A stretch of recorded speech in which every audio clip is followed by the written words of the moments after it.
The Senator for Louisiana. Thank you, Mr. President.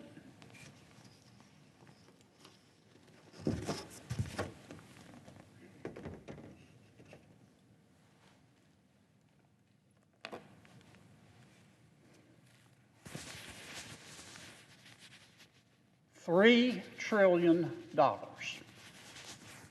As best I can tell, that is how much money the United States Congress has appropriated. Let me amend that. That's how much taxpayer money Congress has appropriated to fight the coronavirus and its aftermath. $3 trillion.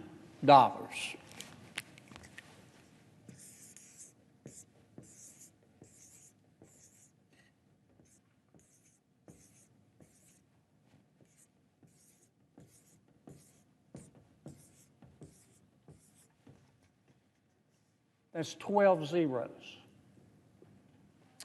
$3 trillion is 3,000 billion dollars.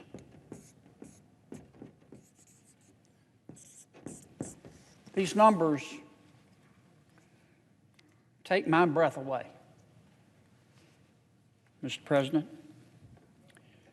We spent this money even though we don't have it. We don't even have 5% of it. We borrowed every penny. Our national debt will now be approximating, maybe exceeding $25 trillion. The last coronavirus bill that we passed, Mr. President, as you know, was the CARES Act.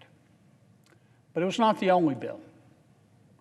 We've passed a number of pieces of legislation to try to fight this virus and the COVID-19 that it causes. And Mr. President, those bills were very hard for me to vote for, not because I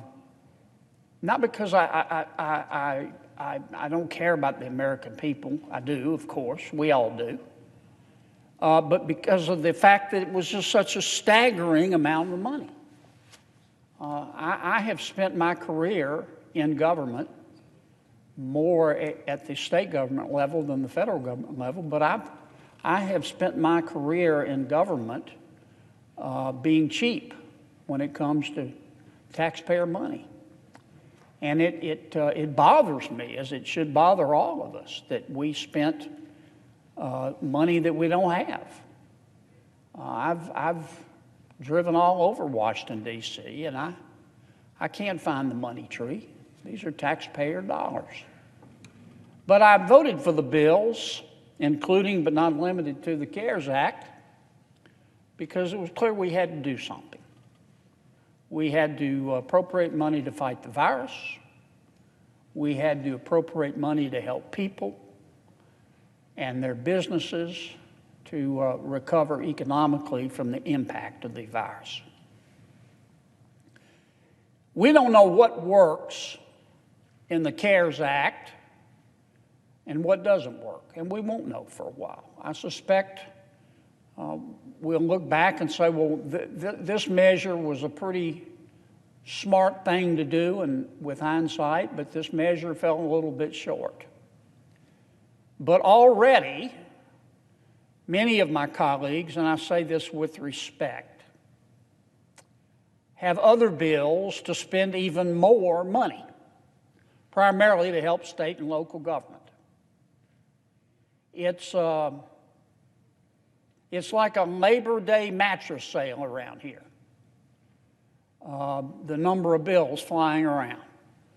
Someone wants to spend another $250 billion. Somebody else wants to spend $500 billion and give it to state and local government. Speaker Pelosi wants to spend $1 trillion.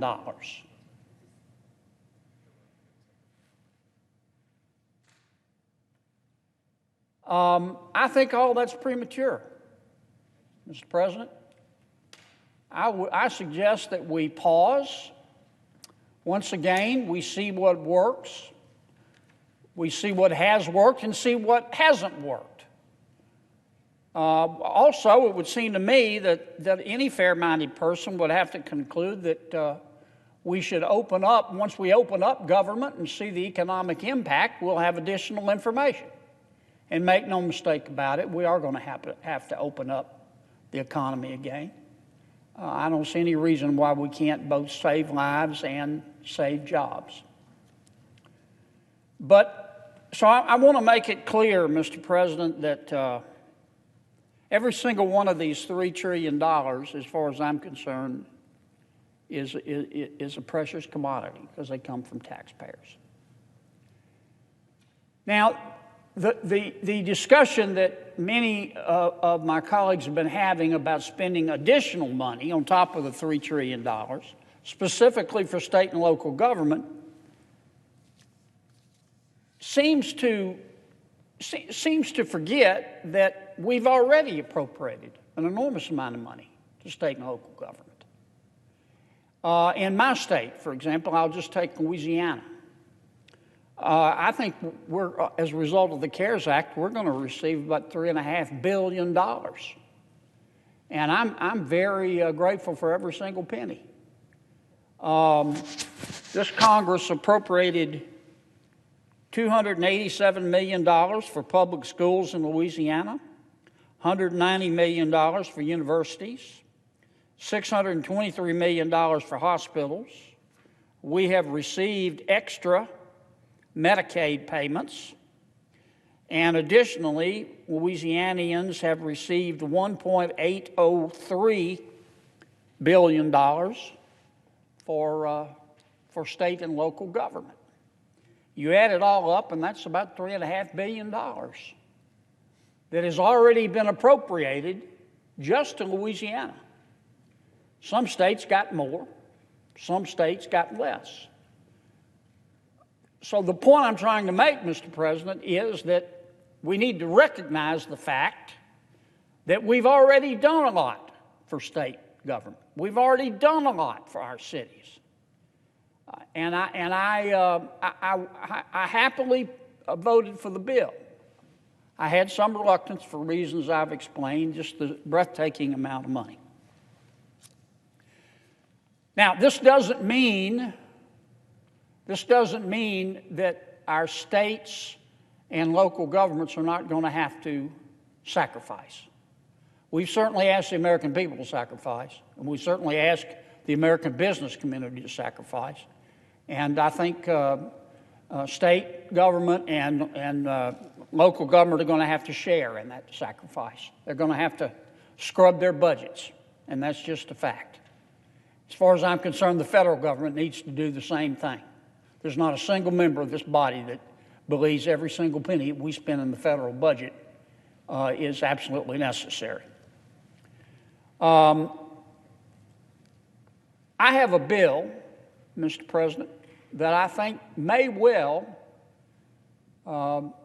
make it unnecessary to appropriate new money for our state and local governments. I have a bill, Mr. President, that I think may well moot the entire issue.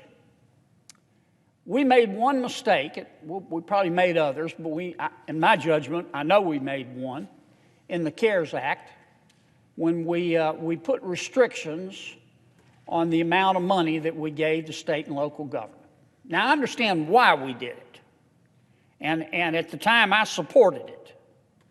We do not want to bail out states, for example, that have been mismanaged. If a state decides to give generous retirement benefits at an early retirement age to its state employees, as far as I'm concerned, that's that state's business. But also, as far as I'm concerned, the people of Louisiana shouldn't have to pay for that, what in my opinion is mismanagement. And I think a number of my colleagues in the Senate share that sentiment. But in hindsight, I'll take Louisiana as an example. We received $1.8 billion there is a requirement in the legislation that says that $1.8 billion can only be used to defray the expenses of coronavirus expended by state governments, or by the state of Louisiana, and by our cities. And that's what the statute says. And it's a statute passed by Congress that controls.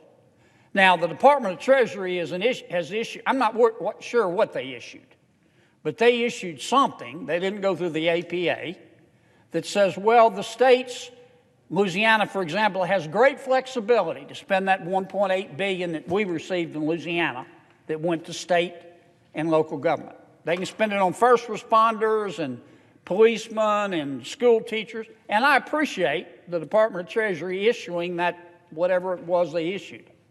I think they call it a directive. There's just one problem. The statute doesn't say that. And the United States Treasury does not have the authority, nor should it, to change a bill passed by the United States Congress.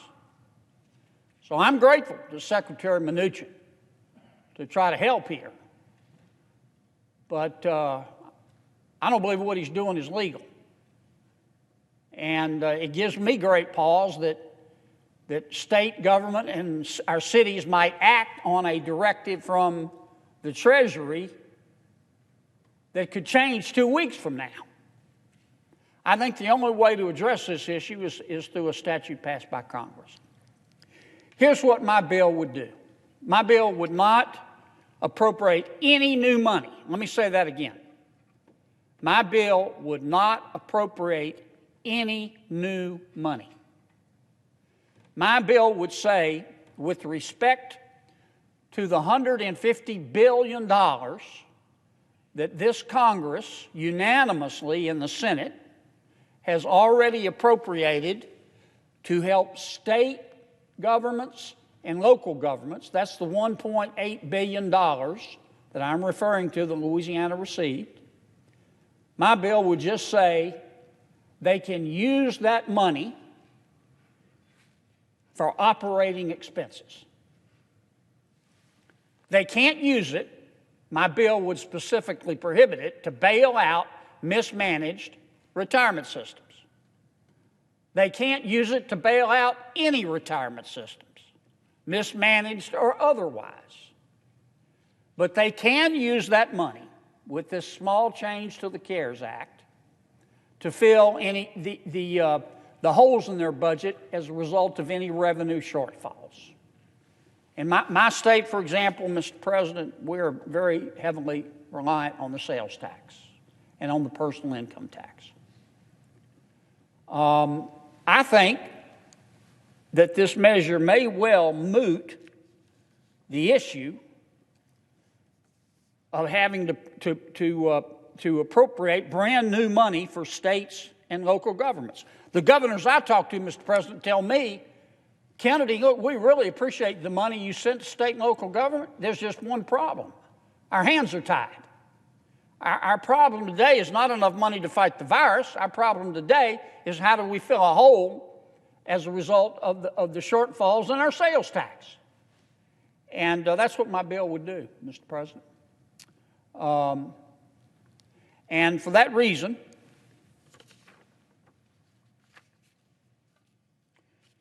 I ask unanimous consent that the Committee on Appropriations be discharged from further consideration of S-3608. That's my bill, Mr. President. And the Senate proceed to its immediate consideration. I further ask, Mr. President, that Kennedy's substitute amendment at the desk be considered and agreed to. The bill as amended be considered, read for a third time, and passed, and that the motions to reconsider be considered made and laid upon the table.